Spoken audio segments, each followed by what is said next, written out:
Hello beautiful soul! Welcome back to my channel. This is Mei Amber for Japan. Kabayan Sagittarius, this reading is for you, May 11 to 17. Maraming salamat muna sa mga subscriber, new subscriber, cross-watcher, at sa mga bagong pasok dyan. Welcome na welcome sa bahay ni Ate Ayin May. Salamat din sa nakataba ng puso niyong mga comments at sa mga nagpa-personal reading. Marami pong salamat. Kung gusto niyo na energy niyo lang talaga, ang gusto makuha natin, all the details para sa personal reading ay nasa baba ng video na ito. This is a general reading, hindi mo to personal reading, kaya kunin mo lang ang sayo at itapon ang hindi sayo.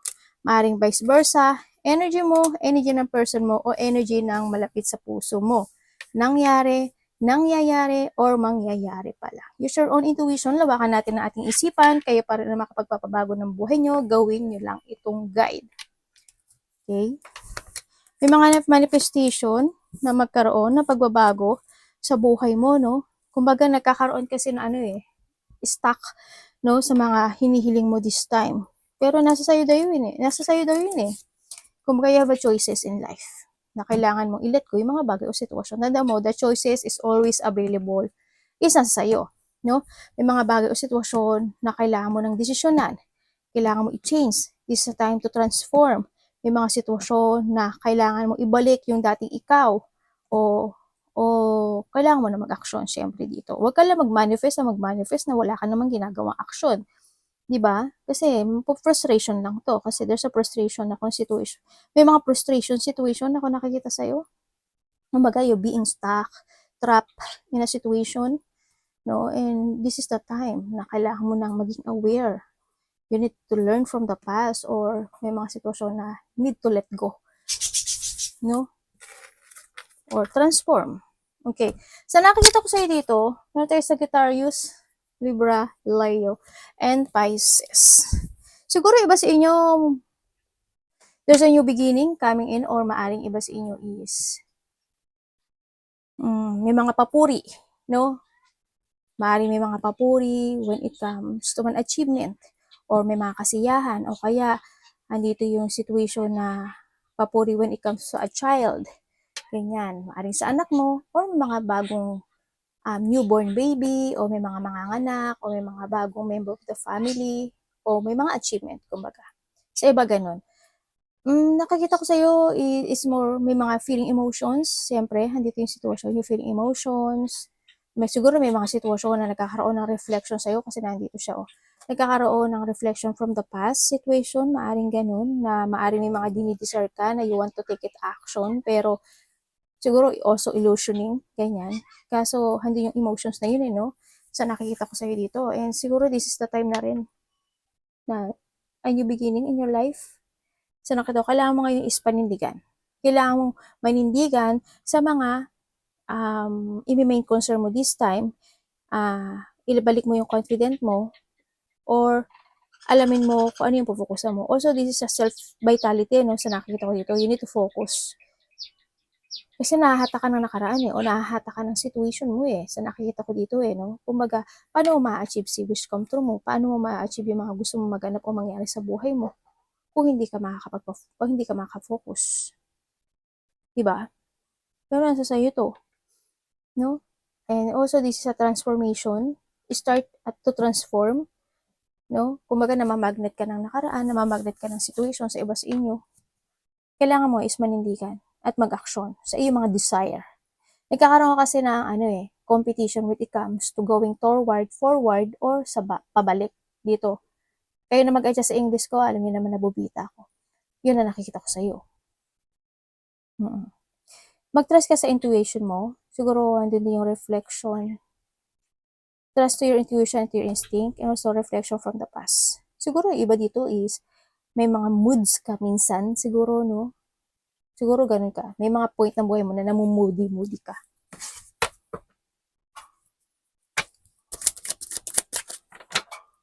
Kasi sinasabi dito, be playful. Also, syempre, isa yon sa makakatulong sa'yo. Be playful. Iba dito parang there's a new beginning, or you need to start a new beginning. Or may mga bagay o sitwasyon na kailangan mong simulang muli. Dito, no? Ganun. Tingnan natin ang energy ng Sagittarius.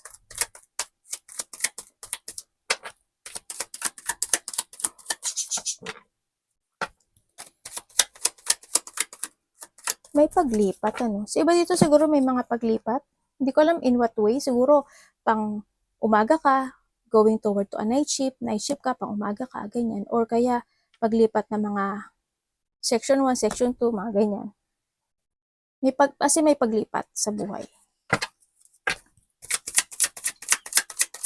O may mga sitwasyon na kailangan mo nang i-let go. Energy mo this week.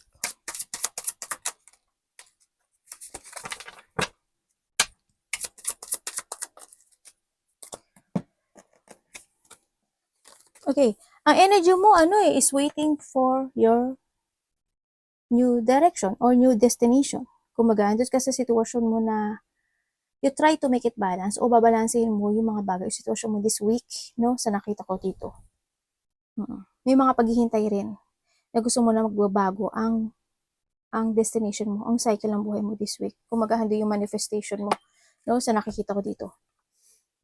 Siguro iba yun, nasa internet kayo or YouTube, Reels, TikTok, Facebook, Instagram, networking, ganyan. A place na maraming tao, ganyan. Siguro, nandun ka sa point na yun. And then, ang nakikita ko dito also, energy mo this week is, ang nakikita ko rin dito is, maybe, yun nga, maaaring may tutulungan ka or you're waiting for an help. Ganyan. And also, sa nakikita ko dito is, maaring din na, may pagtutulungan eh. Maari din na nakikita ko dito na, may pagbibigyan ka ng gift. May gusto kang gawing gift. Ay, may gusto kang gawin. Ano ba yun? May bibigyan ka ng regalo. Gift. Magbibigay ka ng gift. Maaring may pagbibigyan ka. Ganyan. Maaring anak mo. Ganyan. Maaring mahal mo sa buhay. Mahalaga sa'yo. Itong taon na to. You value this person. Sa nakita ko dito. Iba sa inyo siguro, maybe is a travel. Siguro, hindi yung travel situation, sa iba sa inyo. May nakita ko ngayon. Within 3 weeks, 3 weeks, maaring 3 nights yun, or maaring 3 weeks, 3 months, ganyan. Nangyari na or mangyari pala. O 3 days. Parating kay Sagittarius.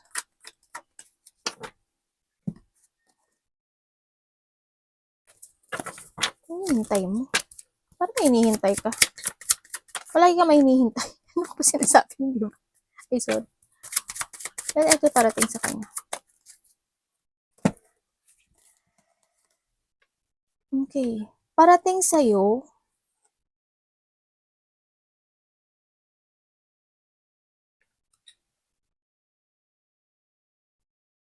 Universe, ano mo nga sa akin to?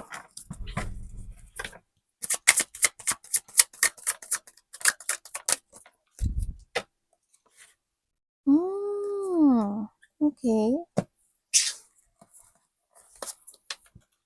Okay, na andito yung situation na parating sa'yo is meron kang mga bagay o sitwasyon na ipaprogress mo, i-analyze mo sa buhay mo na dati hindi mo siya kayang i-let go or hindi siya stable. Kumbaga, no? Sa ngayon, sa nakikita ko dito is maaring there's a movement situation happen when it comes to dreams, no? Sa nakikita ko dito kasi kumbaga, you patiently waiting sa isang bagay o sitwasyon mo sa buhay mo and now magmo-move forward ka doon. Maaari magkakaroon ng satisfaction or there's a happy situation this week o may mga parating na happy situation sa'yo sa nakita ko dito. Maaring this week is a progressing, no? Noon. And then, i-force mo yung bagay na yun sa nakikita ko dito. Maybe you save also money o magsisave ka ng money also this week. Ganyan, may pagsisave ng money ako nakikita to pursuing o ipo-pursue mo yung bagay na yun sa nakita ko dito. May movement or magkakaroon ng recovery, no? Siguro, unti-unti magkakaroon na ng recovery sa mga bagay o sitwasyon mo na hinihiling mo, no? Sa nakita ko dito. Yan. Achieving your goal this week sa nakikita ko dito. Mga paghihintay ng mga resulta, paghihintay ng mga reward, paghihintay ng mga kahilingan. Yan. A recovery also is magkakaroon siya ng good situation dito no? Kaya ang parating sa'yo, kung ano yung mga hinihintay mo, o yung mga pinaprocess mo, o yung mga sitwasyon na gusto mo makuha, makakamit mo daw siya. As in. Kumbaga, there's a new opportunity or there's a new idea ako nakikita sa'yo. No, makakamit mo siya. May paglabas ng pera. No?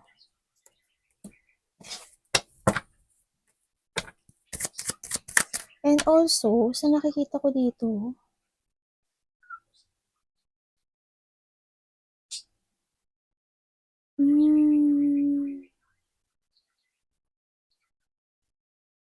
oo, ganun. Ganun din. Kasi magkakaroon siya ng,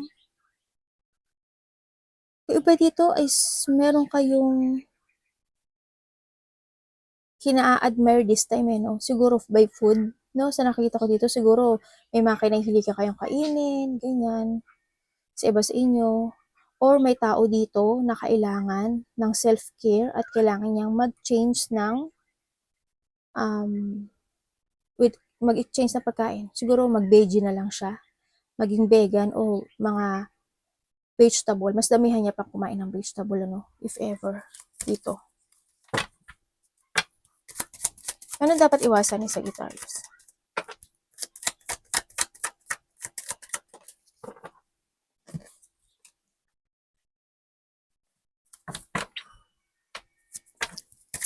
Bakit po? Ay, naku po, ano ba yan? Nagwawala, sandali lang.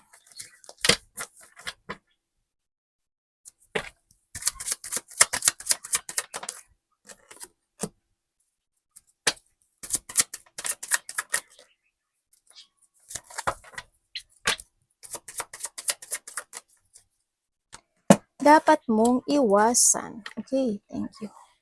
Okay, iwasan mo daw yung isang sitwasyon sa buhay mo na you feeling alone, you feeling rejected, or you feeling abandoned. Iwasan mo yun. Kasi hindi naman talaga. No, iwasan mo din yung mga situation na naghihintay ka pero wala kang ginagawa. Iwasan mo rin yung isang sitwasyon na nahuhold ka ng nakaraan or yung mga or magkaroon ka ng blockage or malak of plano ka or magkaroon ka ng malak of confident ka, panghinaan ka ng loob. Iwasan mo yung mga frustration, iwasan mo rin yung pagsisihan o magkaroon ka ng self-doubt sa sarili mo or ma-disappoint sa mga bagay o sitwasyon na naganap na, no? Kasi hindi rin yung makatulong sa'yo. Iwasan mo yun. You need to accept, no? May mga bagay na kailangan mo i-accept. Kasi, nangyari yun kasi kinakailangan. Kumbaga, ando yung sitwasyon na kailangan mo i-renew yung pamininiwala mo. You need to create again yourself. No? Believe yourself, be inspired, revert, be idealism, at kailangan mo ngayon isa clarity to move forward. No? Huwag ka magpahatak sa mga bagay na nagkaroon ng hardship into your life. Or huwag ka mag-focus sa struggle mo. Yun ang sinasabi dito. Kailangan nga sa'yo is pagbabago this time. You need to revert. No? To change. When it comes to love is sa lahat.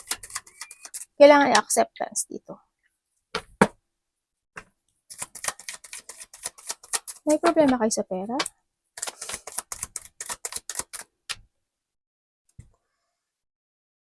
May tao dito na kailangan mag-heal, ano? Or maaring ikaw, you need to heal from the past situation, ano? Or to heal something into your life. Kasi kailangan mo ng pagbabago this time. Pero it's up to you. Paano mo siya baguhin? Kasi iba-iba kayo. Basta need to create and accept, no? Something must be let go dito. Okay, when it comes to love. Tandaan nyo, love is sa lahat, ha? Bakit po? Ay, Galileo. Bakit ba ganyan? Okay, when it comes to a love, nagkahiwalay man kayo, magkasama man kayo, or single ka man, no? Dito kasi, sa nakikita ko dito, is, maaring kapatid mo to, or karelasyon mo to, or a past situation ito, sa nakita ko dito. When it comes to a love, nagkaroon talaga ng mga sadness, no? nagkaroon ng failure situation. Kumbaga, hindi naging masaya. May mga stress or unfulfilled dreams situation sa buhay mo. Sa nakita ko, kumbaga, nag-shatter yung dreams, no? Kumbaga, dito yung sitwasyon na yun. Kung kayo's nagkahiwalay. Handi yung sitwasyon na maaring na burnout ka in this love, or handi yung situation na nagkaroon ng biglaang pangyayari dito sa love na to, na maaring hindi niya naibigay o maibigay sa'yo yung love na katulad ng love na binibigay mo sa kanya. No? Kaya nakita ko sa'yo dito na naaring na-unfocus ang isa sa inyo when it comes to a love. So nakita ko dito. Sa iba naman sa inyo, if you're in a relationship, sa iba kasi dito, hindi, maaring this person, hindi lang siya about, i-connect nyo yung halimbawa, kaibigan mo, kapatid mo, a person who nakakonect siya sa iyo, no? Yun nga, kung kumbaga na doon yung nawala na yung trust sa isa't isa dito o nagkaroon na talaga ng breakup. No? Hindi naging compatible yung relationship na to. So nakita ko dito. Kung kayo magkasama nitong taon na to, siguro doon yung mga sitwasyon na isa sa inyo or vice versa, kasi minsan vice versa, isa sa inyo is nawawalan ng taktika, no? Or hindi siguro, hindi yung nabe-burn out ka sa kanya, o hindi siya minsan makapokus sa'yo, o maaring itong taon nito is may bisyo. Iba-iba klase yung may bisyo. Maaring may bisyo na palagi siya nagsisinungaling. Diba? May bisyo siya na palagi siya nangloloko. O may bisyo siya na palagi siya may tinatago sa'yo. Diba? O hindi yung nararamdaman mo siguro dito sa tao na to na parang ginagamit ka lang niya kasi may nakita ko na panggagamit dito sa tao na to. No? Ikaw or siya. Maaring kailangan ka niya because of needs niya sa buhay niya, no? Pero kung nakikita ko dito, if this love is magkakaroon siya ng successful, sa ngayon hindi ko pa siya nakikita dito, no? Kasi itong isa sa inyo is go to the flow with come to this love sa nakita ko dito. Kasi nandito yung panggagamit nga. Nagiging inequality ito. No? Mas lamang yung isa. Kumbaga, maring nalalamangan ka niya o nalalamangan mo siya. Yun ang nakikita ko dito. Yun. Hindi ko kasi nakikita yung same energy. Maaring go to the flow siya. Or ikaw ang go to the flow. Yun ang nakikita ko dito. Maaring ikaw yung nagbibigay sa kanya lang ng you giving love and support dito sa taon na to. Dan siya yung nagbibigay sa'yo. Sa nakikita ko dito. Kung single kayo, ang nakikita ko dito is maghintay ka lang daw. Maghintay ka lang daw kasi may tao na darating sa buhay mo na magbibigay ng, magagaling ito sa ibang lugar Maring malayo sa'yo, maring may karelasyon ka na long distance kayo, no? Pero bakit kaya nakikita ko sa'yo dito na emotional ka sa kanya? Medyo may konting changes na dun sa relationship. Trust to your intuition, mag-trust ka sa intuition mo. Kasi may yung iba dito, ay nako, kung magkakaroon ng taong bago sa'yo at makakaramdam ka sa kanya ng happiness, huwag kang ganong magtiwala. Devil. Kung bago to sa iba, hindi siya muna kailangang ibigay mo yung full of tiwala sa kanya kasi hindi ko nakikita na magiging good siya sa'yo at the end. Pero nasa sa'yo yun. Huwag kang magpa-under lang. Diba? Kasi pag naunahan kang magpa-under sa kanya, hanggang huli talo ka. Hawak ka niya sa leeg. Kailangan balance. Give and take. Mag-focus ka sa red flag. Money ni Sagittarius this week. Ay, namatay yung iPad natin. Kamusta po ang money ni Sagittarius this week?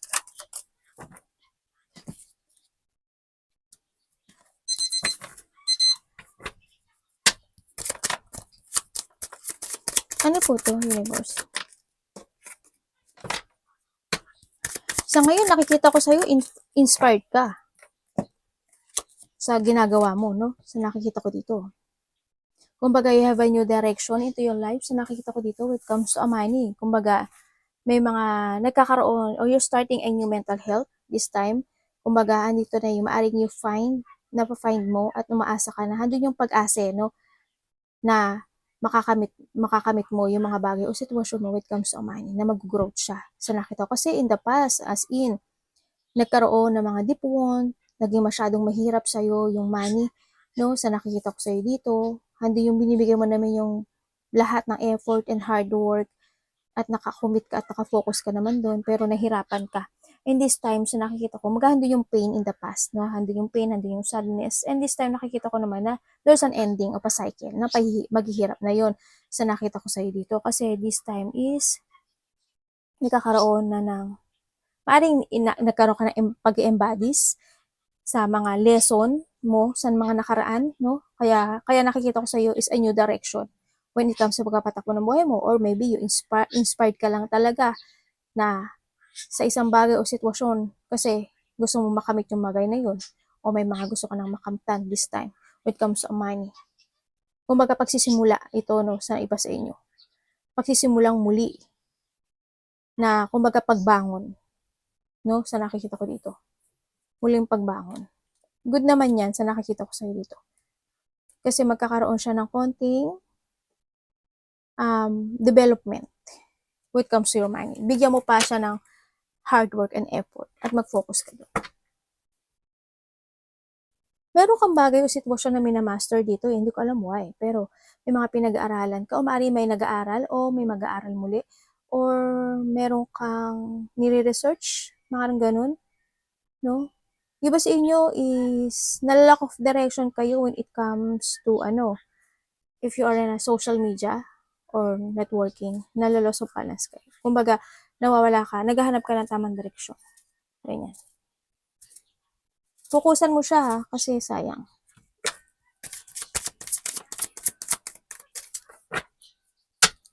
There's an ambition ako nakikita dito. Ambition.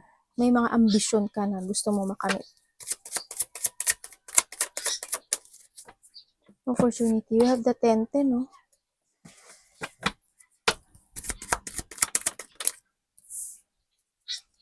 Naku, may mga sitwasyon na kailangan mo aksyonan.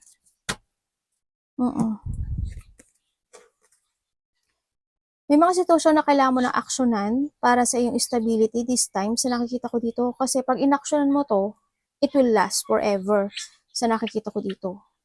Pero kung hindi mo siya ma-aksyonan, mabibigo ka dito. No? Kailangan aksyonan mo siya. Kung ano yung bagay o sitwasyon na gusto mong mag-success into your life, o yung magkakaroon ng delay sa iyo, aksyonan mo na siya. So, nakita ko dito.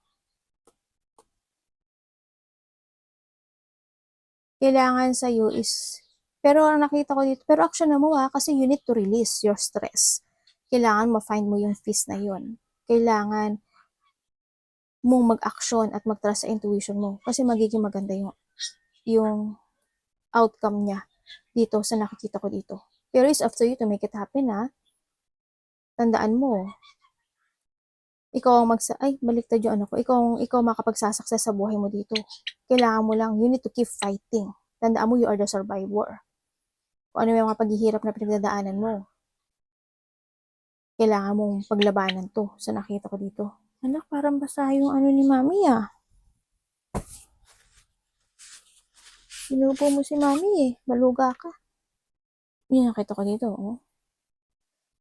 Unexpected situation, may mga unexpected blow of emotion happen sa buhay mo, sa nakita ko dito. Siguro may mga inaalala ka, no? O may mga situation na nahahata ka na nakaraan, o napofocus ka sa nakaraan, sa nakikita ko dito. May mga situation na maaring iba sa inyo is magkakaroon o may mga pagsisisi. Ako nakikita, hope wala na. Hope matapos na to, no? Sa nakita ko dito. Also, there's a separation or may mga unhappiness situation ako nakikita sa iyo. May mga situation na maaring doon sa conflict, nakaraan na o nangyari na, maaring 3 days, 3 weeks, 3 months ago or mangyayari pa lang sa iba sa nakikita ko sa dito. When it comes dito sa nakikita ko dito, there's a loss also, no? Sa nakikita ko dito, opportunity, yun nga, basta it's up to you to make it happen, mag-trust ka. This is a time na kailangan mo ng fresh start, beginning, change, and hope. Kasi there's an opportunity na ano dito no? Na dumarating sa buhay mo eh. May opportunity pero hindi mo siya pinaglalabanan. Yun ang nakikita ko.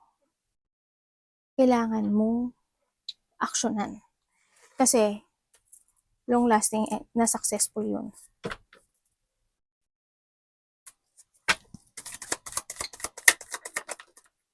Advice.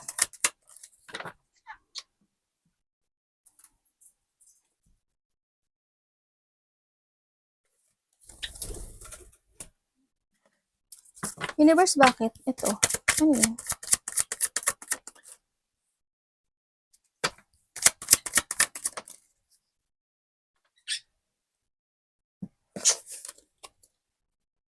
Kailangan mong mag-take advantage, ano, sa nakita ko dito. There's a celebration, ano, sa nakita ko. May celebration, may mga happiness, joy, fun, getting together, ganyan. Siguro within 4 days, 4 weeks, or 4 months. Nangyari na or mangyari pa lang, ganyan.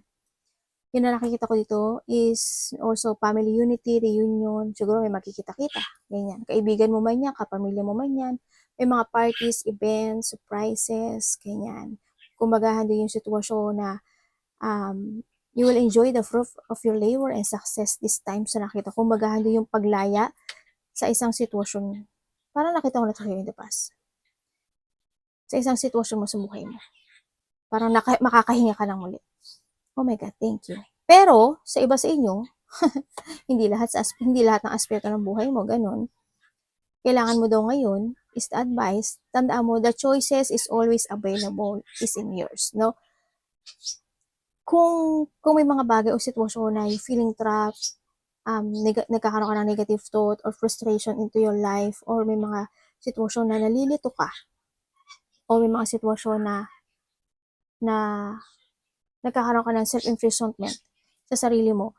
Pero, ang sinasabi ito is, kailangan mo na mag-put some effort to achieve yung bagay na yun, no? Sa nakikita ko to. Kailangan mo ngayon is to structure o to reveal something into your life. Sa nakikita ko dito, sinasabi rin dito na kailangan mo is to take it action to accomplish yung bagay na yun, no? And also, sinasabi dito na, kasi you have a knowledge yan try to reflect the past situation and then try to move on or try mong i-instruct uli yung sarili mo. Kailangan mo kasi ngayon is to focus, action, to make it real. Lahat ng goal mo this time, kailangan alam mo yung layunin mo. Mag-take advantage ka sa lahat ng bagay o sitwasyon sa buhay mo. Bago ka mag-action, i-take advantage mo na yon sa pagsasalita, sa future mo, kailangan advance lahat i-advance mo lahat kasi hindi pwede ka magpa-stuck. Sayang yung mga darating, no? Try to control and balance yung mga bagay o situation, o kailangan mo maging flexible ka. May mga bagay o sitwasyon na kailangan mo, huwag ka mag-jungling. Kailangan mong is adaption sa mga bagay na yon na nagaganap o nangyayari yun kasi may dahilan. No? Sa nakita ko dito, may mga bagay o sitwasyon na kailangan mo i-priority sa nakita ko dito to achieve something into your life. Kailangan mong umaksyon o makipaglaban o lumaban sa hamon ng buhay dito. No? Keep moving to reach your goal. No? Keep moving mag-focus ka sa nakita ko dito. You need to commit yung sarili mo dun sa achievement na yun. Yun na nakita ko sa'yo. Kasi there's a success and prosperity coming into your life. Siguro may mga magaganap within the May, June, July, August, September. By September, if you are focusing at magbigay ka ng effort sa buhay mo, dun sa goal na yun, o sa achievement na yun, magiging okay siya. Kailangan mo lang talaga is to focus and put some effort. Tandaan mo, ikaw ang driver ng buhay mo. Walang ibang tao. Ikaw ang pipili ng destination mo. Pag pumreno ka at mag-stay ka, o nasa sa'yo yun. Madidelay ang successful mo sa buhay mo. Diba? Kasi yung wish mo diba? Umpisahan mo. Arigatou namaste, God bless.